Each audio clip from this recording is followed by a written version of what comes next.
Madame, Monsieur, bonsoir, merci d'être avec nous. Bienvenue dans ce journal du dimanche.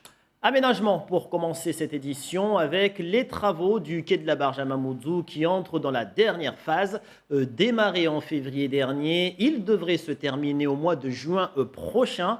Et vous l'aurez sans doute remarqué, si vous êtes passé dans le coin depuis ce vendredi, accès et sortie de barge sont complètement modifiés. D'autres travaux de réfection sont prévus dans un an pour le futur pôle d'échange.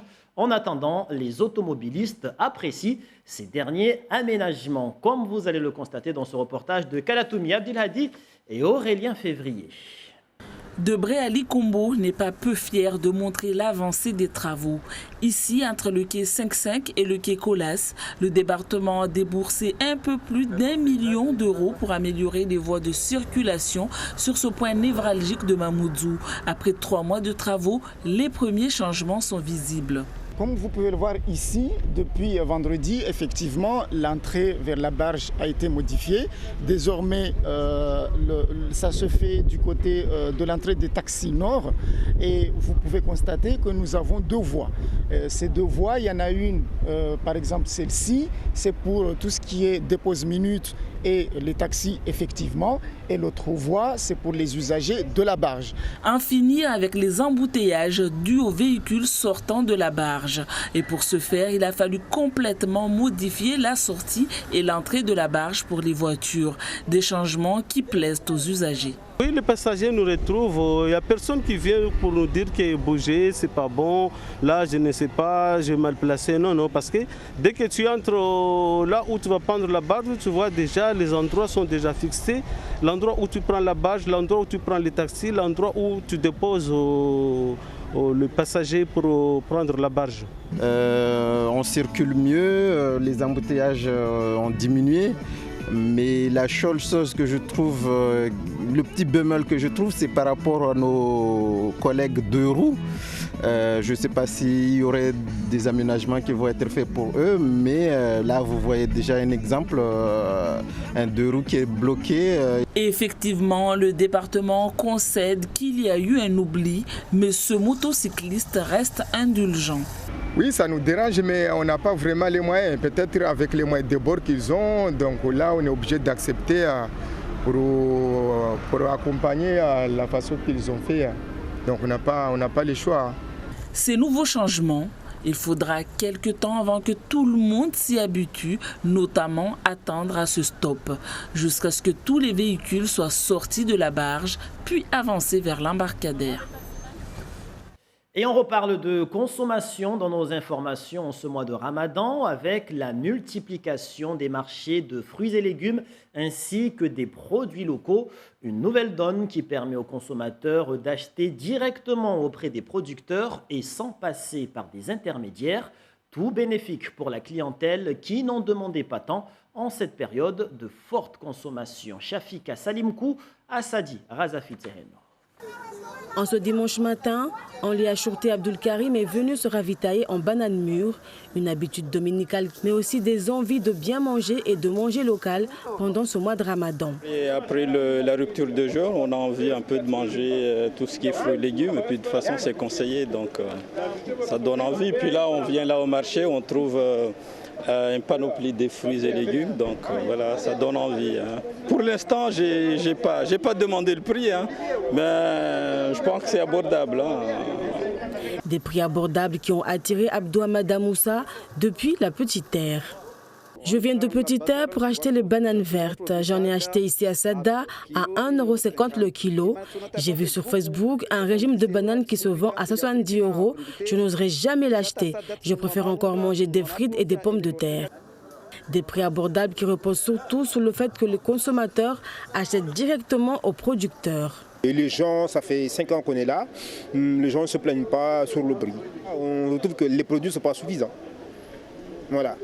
Des produits locaux qui attirent les gens, qu'ils viennent de Sada ou d'un autre village, les fruits et légumes de ce marché inspirent la confiance. J'estime que c'est des agriculteurs locaux tout simplement, donc je préfère acheter des produits vraiment locaux. Là, j'ai confiance. On va dire qu'ils sont plus bio. Donc c'est pour cela que je viens ici, donc voilà, et j'évite un petit peu les grandes surfaces, etc. Et pour ne rien gaspiller, les invendus des fruits sont transformés en jus, des bouteilles de jus qui se vendent comme des petits pains. Jus de mangue, jus de papaye, jus de goyave.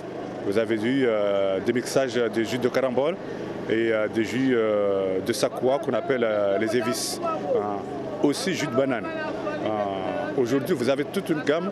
Là, malheureusement et heureusement, malheureusement parce qu'on est pendant la période de Ramadan, il y a aussi les gâteaux et les pâtes de fruits qu'on fait aussi.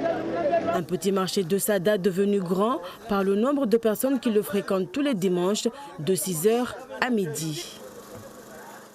Consommation toujours en ce mois de Ramadan, mais dans la région, à La Réunion, cette fois à Saint-Pierre, dans le sud de l'île, Rachida organise des ateliers de pâtisserie en vue de la rupture du jeûne pour un repas du foutari composé de dattes, de thé et de sucreries orientales. Laurent Pirotte, Jacques Payette.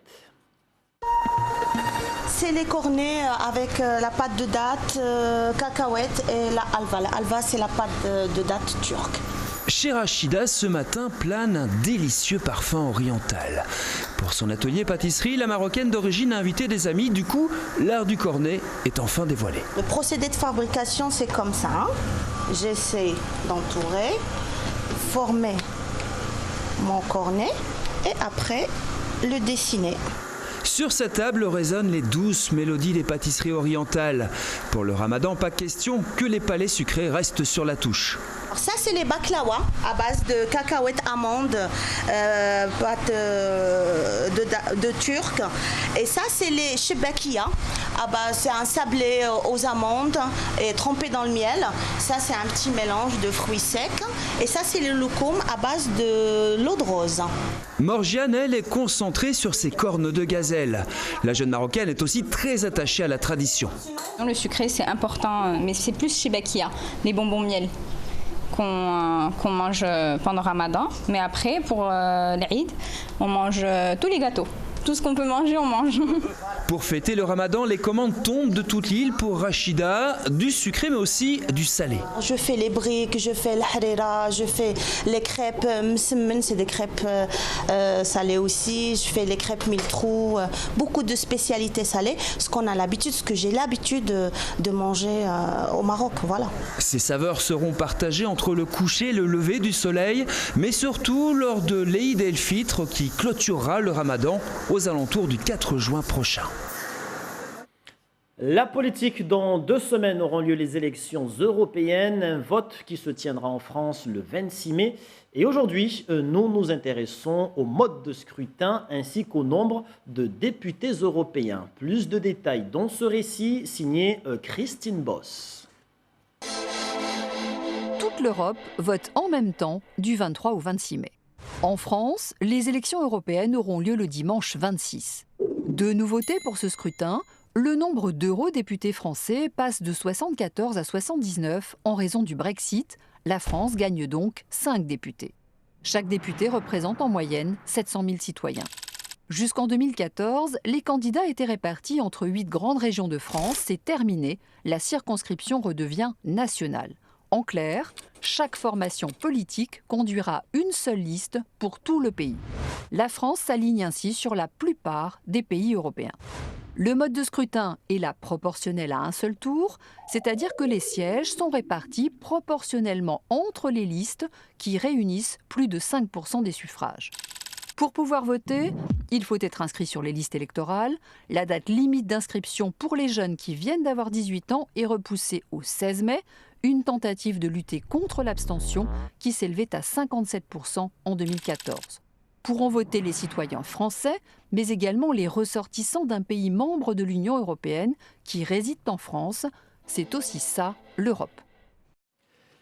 Et puis, élection toujours pour terminer. Sachez qu'en Nouvelle-Calédonie, 6 mois après le non au référendum pour l'indépendance, ce dimanche 12 mai ont eu lieu les élections provinciales et les indépendantistes du FLNKS ont manqué de peu leur pari de faire basculer la majorité au Congrès, puisqu'à l'issue de ces provinciales, le Congrès reste aux mains des loyalistes qui conservent 28 sièges sur 54, tandis que les différentes composantes indépendantistes en totalisent 26, soit 2 de moins. Et c'est sur cette note électorale que nous mettons un terme à ce dernier journal de la semaine. Merci pour votre attention. Demain et le reste de la semaine à venir, vous serez avec Génial Atoumani. Nous nous retrouvons dans quelques instants pour le journal en maoré. Passez une très belle soirée avec nos programmes sur la première. À tout à l'heure.